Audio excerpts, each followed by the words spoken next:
विद्यार्थियों, पिछली बार हमने देखा था कि हम किस तरह से 4 टर्मिनल नेटवर्क के रूप में टी और पाई नेटवर्क को यूज़ करते हैं और कैसे उनके हम खुले परिपथ में और बंद परिपथ में उनके प्रतिबाधाओं के मान निकालते हैं। अब सवाल ये उठता है कि हम ये कार्य कर ही क्यों रहे हैं, हमारे लिए टी और पाई जाल की 4 टर्मिनल नेटवर्क के रूप में क्या उपयोगिता है। इसको अगर हम देखें तो हमारे पास 4 टर्मिनल नेटवर्क में 4 वेरिएबल होते हैं। V1 निवेशी वोल्टता निवेशी धारा, निर्गत वोल्टता निर्गत धारा। तो इन 4 चरों में से, इन 4 वेरिएबल्स से अगर हम देखें तो 4 तो इनके मान आएंगे और 4 कला कोण हमें प्राप्त होंगे। और परंतु अगर जब हम काम करते हैं पोर्टल पे, अपने नेटवर्क पे काम करते हैं, तब हम ये जानते हैं कि हम आउटपुट में लोड को यूज़ करते हैं, लोड प्रतिबाधा लगाते हैं। तो लोड प्रतिबाधा में जो बहने वाली धारा है वो अब I2 हो जाएगी और V2 उसमें अगर पोटेंशियल ड्रॉप है तो हमारे पास तो V2 का मान मुझे मिल जाएगा -I2 ZL। माइनस साइन मैंने इसलिए लगाया क्योंकि आपके पास ये धारा जाल में प्रवेश कर रही है, जबकि प्रतिबाधा अगर हम यहाँ ZL लगाएंगे तब इसके अक्रॉस जो भी ZL प्रतिबाधा हम लगाएंगे उसके अक्रॉस जो वोल्टेज ड्रॉप उत्पन्न होगा वो हो जाएगा -I2 ZR के बराबर। तो इस प्रकार से हमारे पास ये लगाने पर, लोड इम्पीडेंस लगाने पर मेरे पास 1 वोल्टा का मान मैं इस ZR के थ्रू निकाल सकती हूँ। इसलिए मेरे पास अब केवल 3 ही मान बचेंगे, यानी कि मेरे पास 3 में से कुल अगर मैं मान निकालूँ तो 3 मान बचेंगे और 3 ही धाराएँ कला कोण मेरे पास शेष रह जाएंगे। और 1 मान और 1 कला कोण, क्योंकि यहाँ पर मेरे पास ZR मुझे मालूम है, लोड प्रतिबाधा मैंने बाहर से जोड़ी है तो इसका कला कोण भी मुझे मालूम है, इसके अक्रॉस वोल्टा मुझे मालूम है, तो इसलिए 1 मान और 1 कला कोण तो मैं इसके द्वारा निकाल लूँगी। इसलिए बाकी शेष 4 कला कोण और 4 मानों में से मेरे पास 3 मान और 3 कला कोण शेष रह जाएंगे जो कि मुझे ज्ञात करने होंगे। इसलिए कम से कम मुझे 3 मान निकालने के लिए 3 समायोजित हो सकने वाली प्रतिबाधाएं मुझे ज़रूरत होंगी। और टी और पाई नेटवर्क में हम 3 प्रतिबाधाएं ही लगाते हैं, इसलिए इनकी उपयोगिता इस रूप में मेरे पास बहुत अधिक है। और टी और पाई में चूँकि हम केवल टी, जब मैं नेटवर्क बनाती हूँ तो मैं इसको इस तरह से दर्शाती हूँ, तो इसका मतलब मैं टी नेटवर्क में भी 3 ही प्रतिरोध दर्शाती हूँ, और जब मैं पाई नेटवर्क बनाती हूँ तब पाई नेटवर्क में भी मैं 3 ही प्रतिबाधाएं दर्शाती हूँ। तो इस तरह से जो मुझे यहाँ पे चाहिए था कि 1 मान और 1 कला कोण मैंने लोड प्रतिबाधा के द्वारा निकाल लिया, तो शेष 3 मान और 3 कला कोण मुझे चाहिए, तो उसके लिए 3 प्रतिबाधाएँ चाहिए। और ये 3 प्रतिबाधाएँ टी नेटवर्क और पाई नेटवर्क के द्वारा यहाँ पर संतुष्ट होती हैं, इसलिए मैं इनका उपयोग करती हूँ। और दूसरी बात यह है कि अब इनके जो निर्गत या निवेशी टर्मिनल हैं उनको हम 2 अवस्थाओं में रख सकते हैं। उन युग्मों को या तो वो खुले परिपथ में होंगे, या तो निवेशी खुले परिपथ में होगा, या निर्गत खुले परिपथ में होगा, या फिर निवेशी बंद परिपथ में होगा, निर्गत बंद परिपथ में होगा। तो इन पेयर्स की, इन टर्मिनल्स की युग्म की किस प्रकार की अवस्था है, ये खुले परिपथ में है या बंद परिपथ में है, उस आधार पर इनके पर प्रतिबाधाओं का मापन किया जाता है। इसलिए जब हम टी और पाई नेटवर्क का हमने अध्ययन किया तो हमने Z1OC, Z2OC, Z1SC, Z2SC के मान ज्ञात किए थे। अब आज हम जो चल रहे हैं, अगला टॉपिक हमारा कि इस 4 टर्मिनल नेटवर्क के पैरामीटर्स क्या हैं, उसकी ओर हम बढ़ रहे हैं। तो 4 टर्मिनल नेटवर्क के पैरामीटर्स में सबसे पहले हमने देखा है कि 2 धाराएं मेरे पास हैं और 2 वोल्टाएं। इस प्रकार से 4 चर मेरे पास हैं, और इन 4 चरों को प्राप्त करने के लिए मेरे पास जाल का विश्लेषण हम करते हैं, और जाल के विश्लेषण में ये पैरामीटर्स मेरे लिए बहुत सहायक सिद्ध होते हैं। तो सबसे पहले प्राचल जो हम स्टडी करते हैं वो कहलाते हैं जेड प्राचल या फिर ओपन सर्किटेड पैरामीटर्स। अब ये ओपन सर्किटेड पैरामीटर्स क्यों कहलाते हैं, जेड पैरामीटर्स क्यों कराते हैं, जब हम इनका अध्ययन करेंगे, इन सब का जब हम अध्ययन करेंगे तब हमें पता लग जाएगा। तो जब हम जेड प्राचलों को अध्ययन करने लगते हैं तो हम मान लेते हैं कि V1 और V2 मेरे पास परतंत्र चर हैं और I1 और I2 स्वतंत्र चर हैं, अर्थात कि I1 I2 बदलेंगे तो V1 V2 भी बदलेंगे, क्योंकि V1 V2 I1 और I2 का कोई फलन है। जैसे कि मैंने यहाँ दर्शाया कि V1 कोई फलन है I1 I2 का, इसी तरह V2 कोई फलन है I1 और I2 का। तो इसका मतलब अगर I1 और I2 बदलेंगे तो V2 और V1 दोनों में परिवर्तन होगा। तो अगर मान लो I1 और I2 धाराओं में परिवर्तन होता है तो इन वोल्टाओं में परिवर्तन को, क्योंकि ये परिवर्तन अल्प होंगे, इसलिए इन परिवर्तनों को हम आंशिक अवकलन द्वारा दर्शा सकते हैं। तो I1 और I2 में अल्प चेंज होने पर, अल्प परिवर्तन होने पर V1 में जो कुल परिवर्तन आएगा वो पहली टर्म क्या आएगी कि del V1 del I1 dI1 plus del V1 del I2 dI2, यानी कि I1 में परिवर्तन जब मैंने अल्प परिवर्तन किया तो V1 में कितना परिवर्तन हुआ और I2 में परिवर्तन करने पर भी मेरे पास V1 में कितना परिवर्तन हुआ। तो यानी कि ये rate of change of voltage with respect to current, और कितना चेंज हमने किया उससे गुणा किया। इसी तरह यहाँ पर rate of change of voltage with respect to current, और कितना चेंज हमने करंट में किया वो हमने किया। तो इस तरह से मेरे पास V1 dV1 का मान आया। बिल्कुल ठीक है। उसी तरह आप समझ सकते हैं कि हम जैसे बाज़ार में कोई सब्ज़ी लेने गए तो क्या रेट में थी और हमने कितनी खरीदी, तो उसके रेट क्या थी और कितनी हमने ली उसका गुणा करते हैं तो हमारे पास कुल पैसे आते हैं। तो यही स्थिति यहाँ पर है कि हमने V1 में कुल परिवर्तन की बात की है, तो I1 के साथ परिवर्तन की दर कितनी थी और I1 में परिवर्तन कितना किया गया। I2 में परिवर्तन की दर कितनी थी, V1 में I2 के साथ परिवर्तन की दर कितनी थी और I2 में परिवर्तन कितना किया गया। तो इस तरह से आंशिक अवकलन का उपयोग करके हम V1 में कितना परिवर्तन हुआ इन धाराओं को परिवर्तित करने पर वो हम लिख सकते हैं। इसी तरह V2 के लिए भी हम लिख सकते हैं कि I1 में के साथ परिवर्तन की दर उसकी क्या थी और I1 में परिवर्तन कितना किया गया।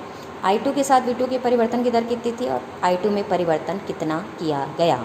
इस प्रकार से हम आंशिक अवकलन का उपयोग करते हुए V1 में परिवर्तन भी लिख सकते हैं और V2 में कितना परिवर्तन हुआ वो हम लिख सकते हैं। अब ये परिवर्तन की जो दर है डेल V1 डेल I1 को मैंने मान लिया, क्योंकि वोल्टा और धारा का रेशो हमेशा प्रतिबाधा होती है और ये 1-1 टर्मिनल के साथ है, इसलिए इसको मैंने लिखा Z11, यानी कि ये हो गई निवेशी प्रतिबाधा। अब अगर मैं देखूं del V1 upon del I2 तो ये भी है तो प्रतिबाधा ही, लेकिन ये कौन सी प्रतिबाधा है कि एक लूप में अगर मैं धारा वोल्टा में परिवर्तन देख रही हूँ तो दूसरे लूप की धारा को ले रही हूँ। इसका मतलब ये है आपके पास ट्रांसफ़र इम्पीडेंस है, क्योंकि वोल्टा और धारा का अनुपात है इसलिए ये है इम्पीडेंस ही, लेकिन पहले की वोल्टा दूसरे की धारा इसलिए ट्रांसफ़र इम्पीडेंस हुआ है, इसलिए मैंने इसको लिखा है Z12। इस परिवर्तन को मैंने V1 से दिखा दिया है, स्मॉल V1 से। तो ये मेरे पास जो समीकरण परिवर्तित होकर आ गई वो हो गई V1 = Z11 I1 + Z12 I2। अब दूसरी इक्वेशंस में अगर मैं देखूं सिमिलर, यहाँ परिवर्तन जो V2 में हुआ उसको मैंने स्मॉल V2 से दिखा दिया है, और यहाँ पर ये V/I वापस एक लूप में वोल्टा दूसरे लूप में धारा, तो इसका मतलब ये वापस वोल्टा और धारा का रेशो है तो इम्पीडेंस ही है, लेकिन ट्रांसफ़र इम्पीडेंस है, इसलिए ये हो गया Z21। अब ये आउटपुट की वोल्टा और आउटपुट की धारा, इसलिए इसको मैंने लिखा, यानी 2-2 टर्मिनल पर वोल्टा और 2-2 टर्मिनल पर धारा का अनुपात, वोल्टा और धारा का अनुपात प्रतिबाधा होता है, इसलिए इसको लिख दिया Z22 से। तो समीकरण मेरी बन गई V2 = Z21 I1 + Z22 I2। अर्थात अगर मैं देखूं तो यहाँ पे जो भी मेरे पास मैंने पैरामीटर लिखे हैं, चाहे Z11 लिखा है, चाहे Z12 लिखा है, चाहे Z21 लिखा है, चाहे Z22 लिखा है, ये सारे ही वोल्टा और धाराओं का अनुपात हैं, और वोल्टा और धाराओं का अनुपात हमेशा प्रतिबाधा होती है, इसलिए ये कहलाते हैं Z, जिसे हम Z से डिनोट करते हैं, इसलिए ये कहलाते हैं Z प्राचल। अब यहाँ पर अगर मैं देखूँ तो ये मान मुझे मिलेगा कब Z11 का, तो अगर मैं ऊपर वाले समीकरण से देखूँ, आंशिक अवकलन वाले समीकरण से देखूँ, तो ये Z11 का मान है डेल V1 डेल I1 कब मिलेगा मुझे, जबकि I2 का मान, यानी ये चीज़ 0 हो जाए तो मेरे पास ये मान जो है डेल V1 डेल I1 के बराबर हो जाएगा, जबकि डेल I2 0 हो। या फिर इस समीकरण से मैं अगर देखूँ तो ये अगर I2 को मैं 0 कर देती हूँ तब मेरे पास सिर्फ बचेगा कि V1 का मान, I2 अगर मैं 0 कर दूँ तब मेरे पास V1 का जो मान Z1 का जो V1/I1 का मान आएगा वो मेरे पास बराबर हो जाएगा Z11 के, और अगर मैं I1 को 0 करती हूँ तो मेरे पास आ जाएगा Z12 = V1/I2। यानी अगर मैं धाराओं का एक धारा को 0 करती हूँ तब मैं ये Z11 का मान निकाल सकती हूँ। इसी तरह दूसरी धारा को 0 करती हूँ तो Z12 का मान ज्ञात कर सकती हूँ। इसी तरह दूसरे समीकरण में अगर मैं देखूँ तो यहाँ पर Z21 का मान मुझे कब मिलेगा, दूसरे समीकरण से अगर मैं देखूँ तो Z21 का मान मुझे तब मिलेगा जब मैं I2 को 0 करूँ। तो जब मैं I2 को 0 करती हूँ समीकरण 2 में तो मुझे Z21 का मान मिलता है V2/I1। इसी तरह समीकरण 2 में अगर मैं I1 को 0 करती हूँ तब मुझे Z22 का मान मिल जाता है V2/I2 के बराबर। तो इन चारों ही मानों को निकालने में, एक में मैंने I2 को 0 किया, दूसरे मानों को निकालने में मैंने I1 को 0 किया है। तो चारों ही समीकरणों में मैंने किसी न किसी धारा को 0 किया है, और धारा 0 तब होती है जबकि परिपथ खुला परिपथ होता है। इसलिए हम इनको ओपन सर्किटेड पैरामीटर्स भी कहते हैं। तो दो नाम होगा इनके मेरे पास। एक तो चूँकि वोल्टा और धाराओं का अनुपात प्रतिबाधा होता है, इसलिए जेड प्राचल हुए, और चूँकि ये मान मुझे तब मिलेंगे जब मैं किसी एक टर्मिनल पर धारा को शून्य करूँगी, और धारा शून्य होती है खुले परिपथ में, इसलिए खुले परिपथ के प्राचल भी कहलाते हैं। तो ओवरऑल हम इनको ये भी कह सकते हैं खुले परिपथ के प्रतिबाधा प्राचल, इस तरह से भी हम इसे कह सकते हैं।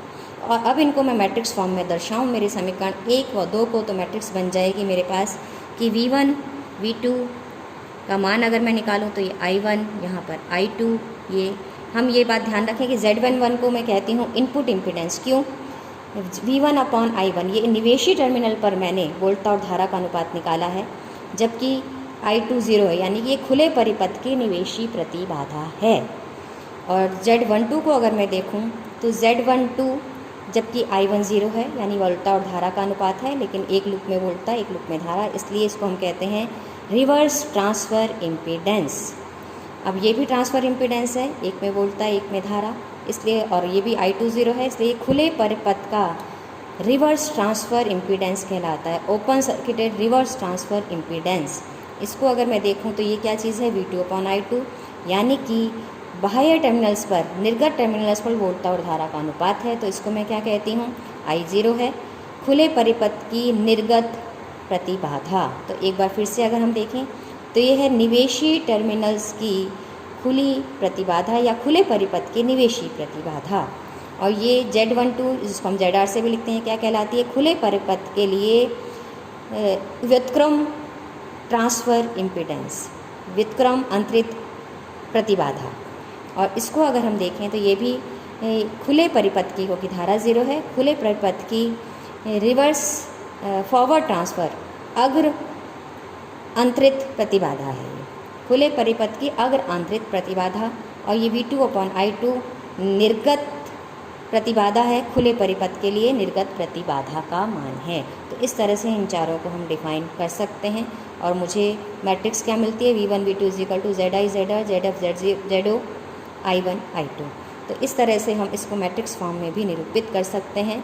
और इनको 1 की बजाय इनपुट से I से, 1 की बजाय R से, 2 की बजाय F से, और 2 की बजाय O से हम सबस्क्रिप्ट को रिप्लेस कर सकते हैं।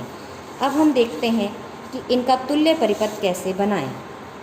तो तुल्य परिपथ को बनाने के लिए हम देखते हैं कि मेरे पास समीकरण आए हैं, वो समीकरण मेरे पास आए हैं कि आपके पास V1 = Z11 I1 plus Z12 I2, और दूसरा समीकरण मुझे मिला है V2 = Z21 I1 plus Z22 I2।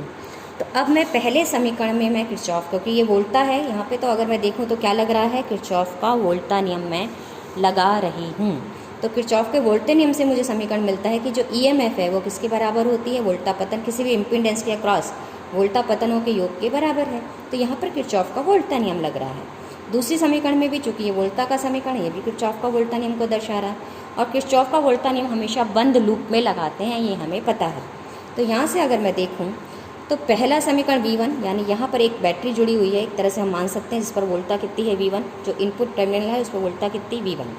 अब यहाँ पर से धारा जा रही है I1, किस में जाएगी, Z11 में। तो Z11 में या ZI में धारा जा रही है, तो इसलिए इसमें जा रही है, तो मान क्या आ जाएगा, Z11 I1। लेकिन यहाँ पर जो मेरे पास टर्म है वो I1 नहीं है, I2 की टर्म है, लेकिन ये दोनों का गुणनफल मुझे वोल्टा देगा, ये मुझे पता है। तो इसलिए निवेशी में मैं इसको एक प्रतिबाधा की तरह ना दर्शाकर, चूँकि I2 धारा इसमें बह रही है, इसलिए मैं इसको एक वोल्टा स्रोत की तरह दर्शाती हूँ, जिसका मान क्या होता है, Z12 I2। तो अब इस पूरे लूप के लिए अगर मैं समीकरण लिखूँगी तो ये हो जाएगा V1 I1 Z11 plus Z12 I2। तो ये बात मेरे पास यहाँ से इस समीकरण से, इस लूप से मेरी आ जाएगी समीकरण। दूसरे समीकरण के लिए सेम यही काम हम करेंगे। तो यहाँ पे आउटपुट पर वोल्टा V2, ये मेरा चूँकि धारा इनपुट की धारा आ रही है यहाँ पे I1, I2 नहीं आ रहा है, तो और ये पूरा एक वोल्टा का मान मुझे देता है, इसलिए इस पूरे को मैं एक वोल्टा स्रोत की तरह दर्शाऊंगी इसमें, क्योंकि आउटपुट में मैं I1 धारा को नहीं दर्शा सकती हूँ, और आउटपुट में चूँकि मैं I2 धारा आ रही है यहाँ पर, इसलिए ये एक इम्पीडेंस की तरह दर्शाया जाएगा। तो अगर उसी लूप में अगर मैं बात कर रही हूँ और उसी की धारा है, तब तो हम उस परिपथ में उसको एक प्रतिबाधा के रूप में दर्शाएंगे। और अगर उसी परिपथ की धारा नहीं है तो इम्पीडेंस और धारा के गुणनफल को हम एक वोल्टा स्रोत के रूप में दर्शाएंगे। तो यहाँ पर ये इम्पीडेंस और धारा का गुणनफल एक वोल्टा स्रोत हो गया। इसी तरह सेकंड में चूँकि यहाँ I1 धारा है तो इसलिए इम्पीडेंस और धारा का गुणनफल एक वोल्टा स्रोत हो जाएगा। चूँकि यहाँ पे I2 आउटपुट की ही धारा है इसलिए ये इम्पीडेंस हो जाएगा।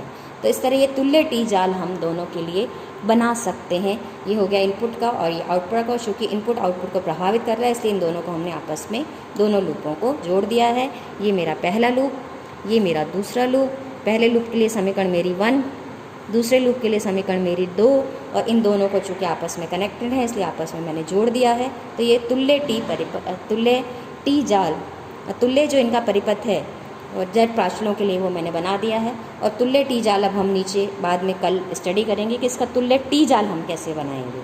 टी रूप में हम इसे को टी नेटवर्क के रूप में कैसे जेड प्राचलों का जो पैरामीटर हैं उससे हम किस प्रकार से तुल्य टी जाल बना सकते हैं वो हम देखेंगे अपने कल के लेक्चर में। और आज के लेक्चर में हमने देखा कि किस तरह से हम जेड प्राचलों को डिफाइन करते हैं, उनको निकालते हैं और किस तरह से उनका तुल्य परिपथ जेड प्राचलों का एक सामान्य तुल्य परिपथ बनाया जाता है। धन्यवाद।